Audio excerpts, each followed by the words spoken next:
ಹೆಸರು ಹಾಂ ಹೇಳಮ್ಮ, ಏನು ವಿಚಾರ? ಯಾಕೆ ಕಂಪ್ಲೇಂಟ್ ಕೊಟ್ಟೆ? ಇಲ್ಲಾಕೆ ಮದುವೆ ಆಗ್ತಾ ಇರೋದು? 6 ವರ್ಷದಿಂದ ಪ್ರೀತಿ ಮಾಡ್ತಾ ಇದ್ವಿ. ಅವನು ಟೈಮ್ ಬೇಕು 2 ವರ್ಷ ಅಂತ ಹೇಳಿದ್ದ. ನಾನು ಆಗಲ್ಲ, ಇವಾಗ ಆಗಬೇಕು ಅಂತೇಳಿ ಬಂದಿದ್ದೆ. ಇವಾಗ ಎಲ್ಲರೂ ಒಪ್ಕೊಂಡು, ಅವನು ಒಪ್ಕೊಂಡು, ಅವನ ಇಷ್ಟ ಪ್ರಕಾರ, ನಮ್ಮಿಬ್ಬರು ಇಷ್ಟ ಪ್ರಕಾರ ಮಾಡ್ತಾರೆ. ಶಿಡ್ಲಘಟ್ಟ ನಗರ ಪೊಲೀಸ್ ಠಾಣೆಯಲ್ಲಿ ಪ್ರೇಮಿಗಳ ವಿವಾಹ ಬಾಂಧವ್ಯಕ್ಕೆ ತಾಳಿಯ ಲಾಕಪ್.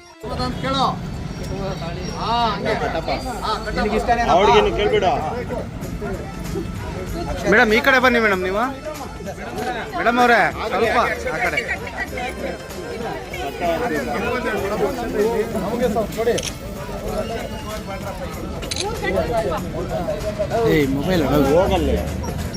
ಶಿಡ್ಲಘಟ್ಟ ನಗರ ಪೊಲೀಸ್ ಠಾಣೆಯಲ್ಲಿ ಅನನ್ಯ ಘಟನೆಯೊಂದು ನಡೆದಿದ್ದು ಪ್ರೇಮಿಗಳ ಮದುವೆಗೆ ಪೊಲೀಸ್ ಇಲಾಖೆಯೇ ಸಾಕ್ಷಿಯಾಯಿತು.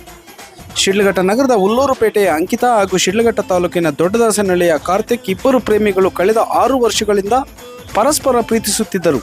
ಆದರೆ ಹುಡುಗ ಮದುವೆ ಮಾಡಿಕೊಳ್ಳಲು ನಿರಾಕರಣೆ ಎದುರಾದ ಹಿನ್ನೆಲೆ ಮದುವೆಗೆ ಅನಿವಾರ್ಯವಾಗಿ ಪೊಲೀಸ್ ಆಶ್ರಯ ಬೇಡಿದ ಹುಡುಗಿ ಅಂಕಿತಾ. ಪೊಲೀಸರ ಮಧ್ಯಸ್ಥಿಕೆಯಿಂದ ವಿವಾಹ ಮದುವೆ ಮಾಡಲು ನಿರಾಕರಿಸಿದ ಹುಡುಗನ ಪೋಷಕರು ಹುಡುಗಿಯಿಂದ ಪೊಲೀಸ್ ಠಾಣೆಗೆ ದೂರು ನೀಡಿದ ಹಿನ್ನೆಲೆ ಘಟನೆಯನ್ನು ಜಿಲ್ಲಾ ವರಿಷ್ಠಾಧಿಕಾರಿ ಕುಶಾಲ್ ಚೌಕ್ಸೆ ಅವರ ಗಮನಕ್ಕೆ ತಂದು ಅವರ ಆದೇಶದಂತೆ Shidlaghatta circle inspector M Srinivas ಮಾರ್ಗದರ್ಶನದಂತೆ PSI ವೇಣುಗೋಪಾಲ್ ಮತ್ತು ಪದ್ಮಾವತಿ ಅವರ ನೇತೃತ್ವದಲ್ಲಿ ಪ್ರಕರಣಕ್ಕೆ ಸೂಕ್ತ ಪರಿಹಾರ ಕಂಡುಹಿಡಿಯಲಾಯಿತು. 15 ದಿನಗಳ ಕಾಲ ಪರಸ್ಪರ ಕೌನ್ಸಿಲಿಂಗ್ ನಡೆಸಿದ ಪೊಲೀಸರು ಕೊನೆಗೆ ಮದುವೆಯನ್ನು ಠಾಣೆಯಲ್ಲೇ ನೆರವೇರಿಸಿದರು. ಇದು ದೇವಸ್ಥಾನ ಲೆಕ್ಕನೇ. ನಮ್ಮ ಆತ್ಮನೇ ದೇವರು, ನಮ್ಮ ಮನಸ್ಸೇ ದೇವರು, ಭಗವಂತರು ಮೇಲೇನೆ ಚಪ್ರ, ಆಕಾಶನೇ ಚಪ್ರ.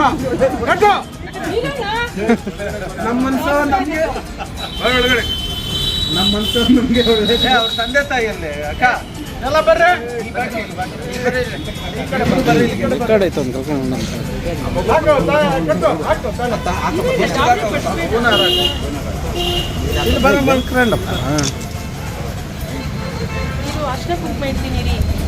ಜನಪರ ಸಂಘಟನೆಗಳ ಪಾತ್ರ. ಪ್ರೇಮಿಗಳ ಮದುವೆಗೆ ಪ್ರಾರಂಭದಿಂದಲೇ ಬೆಂಬಲ ನೀಡಿದ ಕರ್ನಾಟಕ ಜನಪರ ವೇದಿಕೆ ಜಿಲ್ಲಾ ಅಧ್ಯಕ್ಷ ರಾಮಂಜಿ, ದಲಿತ ಸಂಘರ್ಷ ಸಮಿತಿಯ DSS ವೆಂಕಟೇಶ್, ಚಲಪತಿ, ಪ್ರತೀಶ್ ಮತ್ತು ಹಲವಾರು ಸಂಘಟನಾ ಮುಖಂಡರು ಈ ಮದುವೆಗೆ ಸಹಕಾರ ನೀಡಿದರು. ಪೊಲೀಸ್ ಠಾಣೆಯ ವಿವಾಹ ಮಂಟಪ. ನಗರ ಪೊಲೀಸ್ ಠಾಣಾ ಆವರಣವೇ ಮದುವೆ ಮಂಟಪವಾಗಿ ಪರಿವರ್ತನೆಯಾಯಿತು. ಕುಟುಂಬದ ಸದಸ್ಯರು ಭಾಗವಹಿಸಿದ್ದರು. ಸಾರ್ವಜನಿಕರು, ಸಂಘಟನೆಗಳ ಮುಖಂಡರು ಮತ್ತು ಪೊಲೀಸ್ ಇಲಾಖೆ ಅಧಿಕಾರಿಗಳು ಈ ಮದುವೆಗೆ ಸಾಕ್ಷಿಯಾದರು. ಈ ಸಂದರ್ಭದಲ್ಲಿ ವೆಂಕಟೇಶ್, ವೆಂಕಿ, ರಾಮಂಜಿ, ಪ್ರತೀಶ್, DSS ಚಲಪತಿ, ರವಿಶಂಕರ್, ದಾಸಣ್ಣ, ನರೇಂದ್ರ ಹಾಗೂ ಪೊಲೀಸ್ ಪೇದೆಗಳು ಉಪಸ್ಥಿತರಿದ್ದರು. ಈ ಕುರಿತು ಮಾತನಾಡಿದ PSI ಪದ್ಮಾವತಿ ಅವರು, ಪರಸ್ಪರ ಇಷ್ಟಪಟ್ಟು ವರ್ಷಗಳಿಂದ ಒಟ್ಟಿಗಿದ್ದನ್ನು ಗಮನಿಸಿದಾಗ ಅವರ ಸಂಬಂಧವನ್ನು ಮಾನ್ಯತೆಯೊಂದಿಗೆ ಪರಿಗಣಿಸಲು ನಾವು ನಿರ್ಧರಿಸಿದೆವು.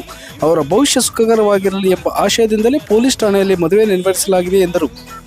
ನಮ್ಮ ಶಿಡ್ಲಘಟ್ಟ ನಗರದಲ್ಲಿ ವಾಸವಾಗಿರ್ತಕ್ಕಂಥ ಹುಲ್ಲೂರುಪೇಟೆ ವಾಸಿಯಾದಂಥ ಇವರು, ನಮ್ಮ ಹೆಸರು ಶಾರದಮ್ಮರವರ ಮಗಳು ಅಂಕಿತಾ ಅವರೇ ವಾಲಂಟಿಯರ್ ಬಂದರು.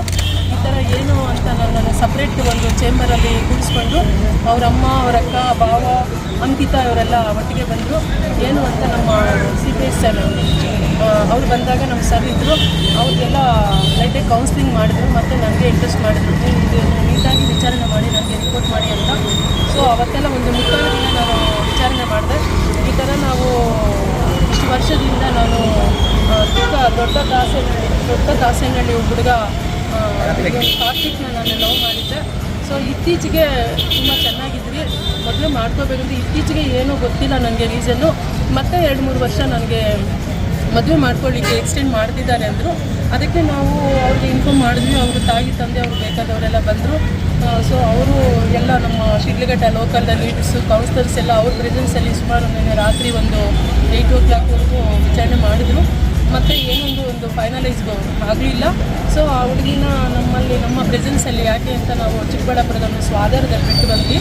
ಮತ್ತು ಹೇಗೇನು ನಮ್ಮ CPS ಸರು ಅವ್ರಿಗೆ ಕರೆಸಿಬಿಟ್ಟು ಅವ್ರ ಫಾರ್ಮಾಲಿಟೀಸ್ ಏನಿದೆ ಮಾಡೋಣ ಅಂತ ಕರೆದಿದ್ದಕ್ಕೆ ಮತ್ತು ಸೊ ಅವರು ಬೋತ್ ಸೈಡಿಂದನೂ ಎಲ್ಲ ಬಂದರು. ಮತ್ತು ಅವ್ರಿಗೆ ವಿಚಾರಣೆ ಹುಡುಗಿನೇ ನಾನು ಇನ್ನೊಂದು ಸಲ ರಿಕ್ವೆಸ್ಟ್ ಮಾಡ್ಕೊತೀನಿ ದೊಡ್ಡವರಲ್ಲಿ ಮತ್ತು ನಮ್ಮ ಕಾರ್ತಿಕ್ ಅವರಲ್ಲಿ ಅಂದಾಗ ಈಗ ಈ ಟೈಮ್ಗೆ ಏನೋ ಒಂದು ದೇವ್ರ ದಯದಿಂದ ಒಂದು ಫೈನಲೈಸ್ ಆಗಿದೆ. ಫೈನಲ್ ಆದರೆ ಅವರ ಒಮ್ಮತದಿಂದ ಕಾರ್ತಿಕ್ ಒಪ್ಕೊಂಡಿದ್ದಾರೆ, ಮದುವೆ ಮಾಡ್ಕೊತೀನಿ ಅಂತ. ಈಗ ನಮ್ಮ ಠಾಣೆ ಮುಂದೆ ನಾವು ನಮ್ಮ ಸಬ್ ಇನ್ಸ್ಪೆಕ್ಟರ್ ವೇಣುಗೋಪಾಲ್ ಸರ್ ಮತ್ತು ಇಲ್ಲಿ ಇರ್ತಕ್ಕಂಥ ಒಂದು ಪ್ರೆಸೆನ್ಸಲ್ಲಿ ಒಂದು ಮದುವೆ ಮಾಡಿದ್ವಿ. ಮೇಡಮ್, ಈಗ ಮದುವೆ ಆಗಿದ್ದಾರೆ, ಯಾರ ಕಡೆ ಇರ್ತಾರೆ ಈಗ, ಯಾರ ಮನೇಲಿ ಇರ್ತಾರೆ ಈಗ? ಅದು ಅವರಿಷ್ಟ, ಅದೆಲ್ಲ ನಾನು ಹೇಳೋಕ್ಕಾಗೋದಿಲ್ಲ. ಅವರು ಆ ಕಡೆ ಆದರೂ ಹೋಗ್ಬೋದು, ಇಲ್ಲ ಅತ್ತೆ ಮನೆಗಾದರೂ ಹೋಗ್ಬೋದು. ನಾನು ಈ ಕಡೆ ಆ ಕಡೆ ಹೋಗಿ ಅಂತ ಹೇಳೋಕ್ಕಾಗಲ್ಲ. ಸಾರ್ವಜನಿಕರಿಂದ ಪ್ರಶಂಸೆ, ಪ್ರೀತಿಗೆ ಮಾನ್ಯತೆ ನೀಡಿ ಮದುವೆ ನೆರವೇರಿಸಿದ ಪೊಲೀಸ್ ಇಲಾಖೆಯ ನಿರ್ಧಾರಕ್ಕೆ ಸಾರ್ವಜನಿಕರಿಂದ ಪ್ರಶಂಸೆ ಸುರಿಮಳೆ ಸುರಿಯುತ್ತಿದೆ. ಈ ಘಟನೆ ಪ್ರೇಮಿಗಳ ಹಕ್ಕುಗಳನ್ನು ಗೌರವಿಸುವುದರ ಜೊತೆಗೆ ಪೊಲೀಸ್ ಇಲಾಖೆಯ ಮಾನವೀಯತೆ ಅನುಭವವನ್ನು ತೋರಿಸುತ್ತದೆ. ಸುದ್ದಿಗೋಷ್ಠಿಯ ಮಧ್ಯೆ ಪ್ರೇಮಿಗಳು ಮಾಧ್ಯಮ ಪ್ರತಿನಿಧಿಗಳ ಸಮ್ಮುಖದಲ್ಲಿ ದಾಂಪತ್ಯ ಜೀವನಕ್ಕೆ ಕಾಲಿಟ್ಟರು. ಈ ಘಟನೆಗೆ ಸಾಕ್ಷಿಯಾದ ಪ್ರತಿಯೊಬ್ಬರೂ ಇದು ಸಮಾಜದಲ್ಲಿ ಒಳ್ಳೆಯ ಸಂದೇಶ ನೀಡುವ ಮೂಲಕ ಪ್ರೀತಿಯ ಮಹತ್ವವನ್ನು ಎತ್ತಿ ಹಿಡಿಯುತ್ತದೆ ಎಂದು ಅಭಿಪ್ರಾಯಪಟ್ಟರು. ವರದಿ ಗೋರಮಡುಗು ಮೈತ್ರಿ ಲೋಕೇಶ್, ಕನ್ನಡ ಮೈತ್ರಿ ನ್ಯೂಸ್, ಶಿಡ್ಲಘಟ್ಟ. ಏನು ಹುಡುಗಿ ಹೆಸರೇನು? ಯಾಕೆ ಪೊಲೀಸ್ ಸ್ಟೇಷನಲ್ಲೇ ಮದುವೆ ಆಗ್ಬೇಕು ಅನಿಸ್ತು? ಇವತ್ತು ಮದುವೆ ಆಗಬೇಕು ಅಂದ್ರೆ ಅದಕ್ಕೆ ಇಲ್ಲೇ ಆಗ್ತದೆ. ಓಕೆ ಓಕೆ, ಒಳ್ಳೆ ಕಲ್ಯಾಣ ಪಂಚ ಶೂಟ್ ಮಾಡ್ಕೊಂಡಿದ್ದೀರಿ. ದಂಡಿಯಾಗಿ ತಿಂದವ್ರು ಹೇಳಿದ್ದಾರೆ.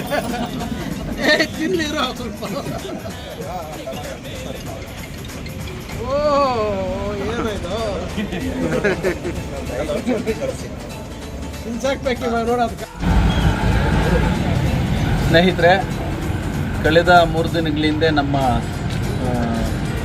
ಶಿಡ್ಲಘಟ್ಟ ನಗರದ ಉಲ್ಲೂರುಪೇಟೆಯ ಅಂಕಿತಾ ಅಂತಕ್ಕಂಥ ಹುಡುಗಿ ನಮ್ಮ ನಗರ ಠಾಣೆಗೆ ಒಂದು ಕಂಪ್ಲೇಂಟ್ ಕೊಟ್ಟ ವಿಚಾರವಾಗಿ ಈ ಥರ ದೊಡ್ಡದಾಸನಹಳ್ಳಿ ಕಾರ್ತಿಕ್ ಅಂತಕ್ಕಂಥ ಹುಡುಗನೊಂದಿಗೆ ನಾವಿಬ್ಬರು ಕಳೆದ 6 ವರ್ಷಗಳಿಂದ ಪ್ರೀತಿ ಮಾಡಿದ್ದು. ಇವಾಗ ಮದುವೆ ಮಾಡಿಕೊಳ್ಳಲಿಕ್ಕೆ ಸ್ವಲ್ಪ ಭಿನ್ನಾಭಿಪ್ರಾಯ ಬಂದಿದೆ ಅಂತಕ್ಕಂಥ ವಿಚಾರದಲ್ಲಿ ಕಂಪ್ಲೇಂಟ್ ಕೊಟ್ಟಿದ್ದರು. ಈ ವಿಚಾರ ನಮಗೆಲ್ಲ ಗೊತ್ತಾಗಿ ನಮ್ಮ ನಗರ ಠಾಣೆಯ ಸಬ್ ಇನ್ಸ್ಪೆಕ್ಟರ್ ಸಾಹೇಬರಾಗಿರ್ತಕ್ಕಂಥ ವೇಣುಗೋಪಾಲ್ ಸರ್ ಅವರು ಮತ್ತು ಮಹಿಳಾ ಸಬ್ ಇನ್ಸ್ಪೆಕ್ಟರ್ ಆಗಿರ್ತಕ್ಕಂಥ ನಮ್ಮ ಪದ್ಮಾವತಿ ಅಕ್ಕ ಅವರು, ನಮ್ಮ ಮಾನ್ಯ SP ಸಾಹೇಬರಾಗಿರ್ತಕ್ಕಂಥ ಕುಶಾಲ್ ಚೌಕ್ಸಿ ಸಾಹೇಬರು, DYSP ಸಾಹೇಬರಾಗಿರ್ತಕ್ಕಂಥ ಮುರಳೀಧರ್ ಸರು ಮತ್ತು ನಮ್ಮ ಸರ್ಕಲ್ ಇನ್ಸ್ಪೆಕ್ಟರ್ ಆಗಿರ್ತಕ್ಕಂಥ M ಶ್ರೀನಿವಾಸ್ ಸರ್ ಅವರ ಮಾರ್ಗದರ್ಶನದಲ್ಲಿ ಕಳೆದ 3 ದಿನಗಳಿಂದ ಇವರಿಬ್ಬರನ್ನು ಕೌನ್ಸಿಲಿಂಗ್ ಮಾಡಿ ಇವತ್ತು ಫೈನಲ್ ಆಗಿ ಎರಡೂ ಕಡೆಯ ಪೋಷಕರನ್ನು ಕರೆಸಿ ವಿಚಾರಣೆ ಮಾಡಿದಾಗ